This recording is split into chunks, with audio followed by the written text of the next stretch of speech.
दोस्तों, इस वीडियो में हम जानेंगे कि कैसे एक अच्छा प्रॉपर्टी ढूंढना है, कैसे उन गोल्ड माइंस को आइडेंटिफाई करना है, कैसे उन हिडन अपॉर्चुनिटीज को ढूंढ के बाहर निकलना है जो मैक्सिमम इन्वेस्टर्स मिस कर जाता है। मे बी वो देख नहीं पाते या फिर ध्यान नहीं देते, वजह जो भी हो, पर मैक्सिमम लोग उन अपॉर्चुनिटीज को, उन गोल्ड माइंस को मिस जरूर करते हैं जो कॉइन के दूसरे हिस्से में होता है और जिन्हें हमें ढूंढ के बाहर निकलना है।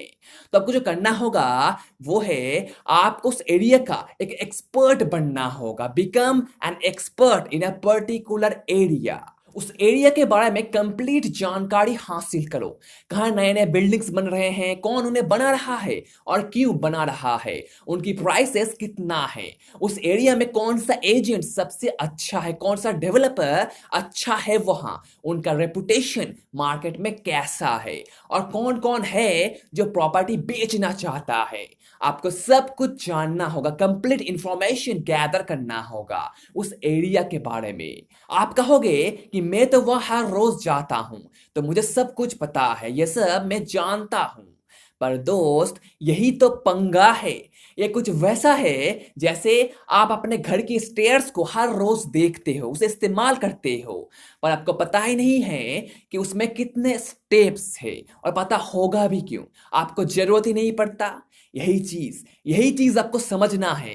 आपको डिसीजन पे जंप नहीं करना है, जो हम इंसान की एक बड़ा बैड हैबिट है और जिसके वजह से हमारा इन्वेस्टमेंट डिसीजन बिगाड़ जाता है। हम एक दो तीन समझ लेते हैं और एक से तीन तक जंप कर लेते हैं, दो को देखते भी नहीं। जो सेम चीज प्रॉपर्टी सर्चिंग में भी होता है।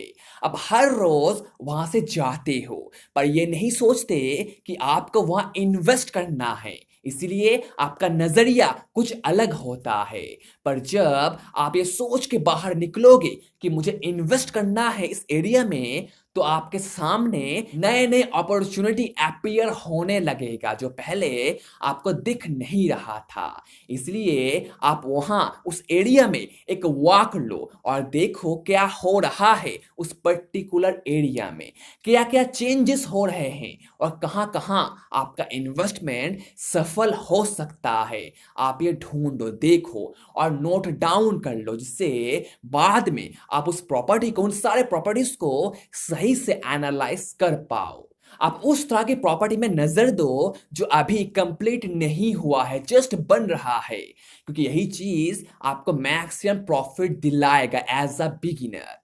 फॉर एग्जाम्पल, जो बंदा प्रॉपर्टी बना रहा है, जो डेवलपर प्रॉपर्टी बना रहा है, शायद उसके पास उतना पैसा नहीं होगा प्रॉपर्टी को कंप्लीट करने के लिए। ऐसा होता है, आप देखोगे हमेशा ऐसा होता है। तो आपके लिए वो एक अपॉर्चुनिटी बन सकता है। आप उसे कुछ पैसा दोगे जिससे वो अपने कंस्ट्रक्शन को खत्म कर पाए और बदले में आप उससे एक प्रॉपर्टी ले लोगे जो ऑब्वियसली नॉर्मल मार्केट वैल्यू से कम होगा। मान लो 28 लाख में आपको प्रॉपर्टी मिल जाएगा जिसका मार्केट वैल्यू है अबाउट 35 लाख। कंस्ट्रक्शन खत्म होने के बाद आप उसे 35 लाख या फिर उससे भी ज्यादा प्राइस में बेच सकोगे। दैट मीन्स आपने खरीदने से पहले ही 7 लाख या फिर उससे भी ज्यादा का प्रॉफिट कर लिया है। That's awesome man, that's awesome. या फिर एक ऐसा प्रॉपर्टी जो बहुत दिन से खाली पड़ा है क्योंकि उसमें बहुत सारा मेंटेनेंस लगेगा, इसलिए कोई भी उसे खरीदना नहीं चाहता।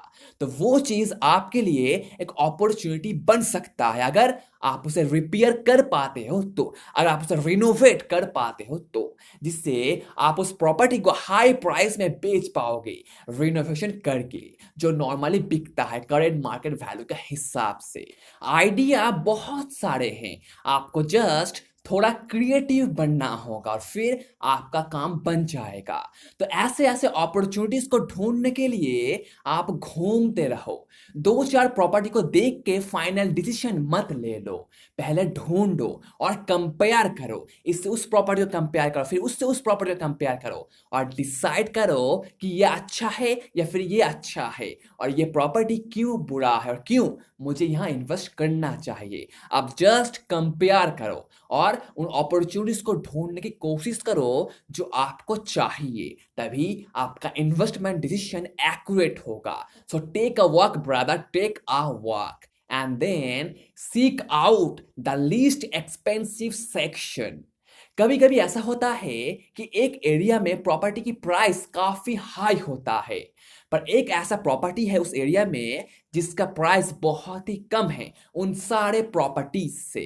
जैसे फॉर एग्जांपल मान लो कि वहां के एवरेज प्राइस है 90 लाख रुपए, बट वहां एक प्रॉपर्टी है जिसका प्राइस अबाउट 70 लाख है। मे बी उसमें कोई डिस्प्यूट है या कोई दूसरा प्रॉब्लम है, इसलिए उसका प्राइस इतना कम है बाकी के मुकाबले। तो अगर आप उस प्रॉब्लम को सॉल्व कर पाते हो तो आप उस प्रॉपर्टी को 90 लाख या फिर उससे भी ज्यादा प्राइस में बेच पाओगे। आपको जस्ट उस प्रॉब्लम को सॉल्व करना है और मार्केट में उसे लाना है, देन आपका काम बन जाएगा। बट दोस्तों, this is not easy brother, ये आसान नहीं होगा। इसीलिए आपको एक क्वेश्चन खुद से पूछना होगा ऐसे प्रॉपर्टी में डील करने से पहले। Is it worth it? क्या मुझे प्रॉफिट दे पाएगा इतने सारे प्रॉब्लम्स के बावजूद भी? आपके क्वेश्चन पूछना ही होगा और आंसर ढूंढना होगा। अगर आपका आंसर है नो, नहीं, देन उसे छोड़ दो और दूसरे प्रॉपर्टी पे ध्यान दो। उसमें ज्यादा अपना दिमाग मत लगा, उसे छोड़ दो और नेक्स्ट प्रॉपर्टी को ढूंढने के लिए निकल पड़ो। पर क्वेश्चन ये आता है कि हम प्रॉपर्टीज ढूंढे कैसे? ऐसा प्रॉपर्टी हमें मिलेगा कहाँ? वो आप अभी जानोगे। प्रॉपर्टी में जो भी प्रॉब्लम्स होते हैं वो मैक्सिमम टाइम स्ट्रीट के साइन बोर्ड पे लिखा होता है या फिर प्रॉपर्टी की डिटेल्स में उसे मेंशन किया जाता है। जैसे प्रॉपर्टी में जंगली पेड़ है, दरवाजा टूटा है या फिर विंडो की ग्लास टूटा है, पेंट खराब हो गया है या फिर पूरे घर की कंडीशन खराब है। ऐसे प्रॉब्लम्स आपको मैक्सिमम प्रॉफिट दे पाएगा अगर आप ढूंढ पाते हो तो। कुछ ऐसे भी प्रॉब्लम्स होते हैं जो फिजिकल नहीं होता, पर आप वहां से भी बड़ा प्रॉफिट गेन कर सकते हो।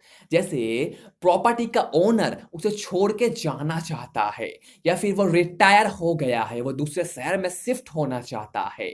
पानी की सप्लाई कम होने की वजह से लोग उस एरिया को छोड़ के जा रहे हैं, किसी के साथ फाइट चल रहा है। ऐसे प्रॉपर्टी आपके लिए एक फॉर्च्यून खड़ा कर सकता है अगर आप उसे सॉल्व कर पाते हो तो उस प्रॉपर्टी में ही इन्वेस्ट करना जिस प्रॉपर्टी को आप हैंडल कर सकते हो।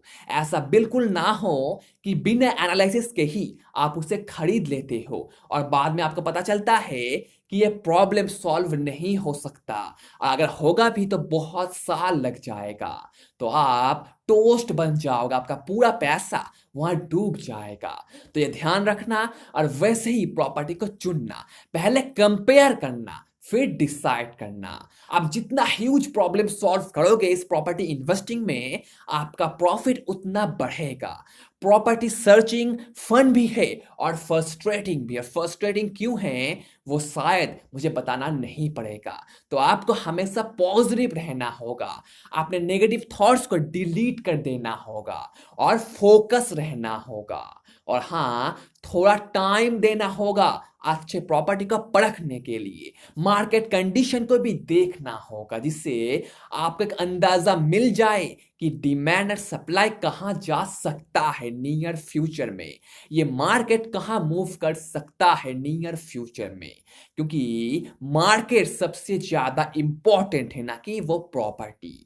तो अपने एरिया का एक्सपर्ट बन जाओ, उससे कंपेयर करो, सारी चीजों को देखो और पॉजिटिवली इन्वेस्ट करो। आपका इन्वेस्टमेंट जरूर सफल होगा।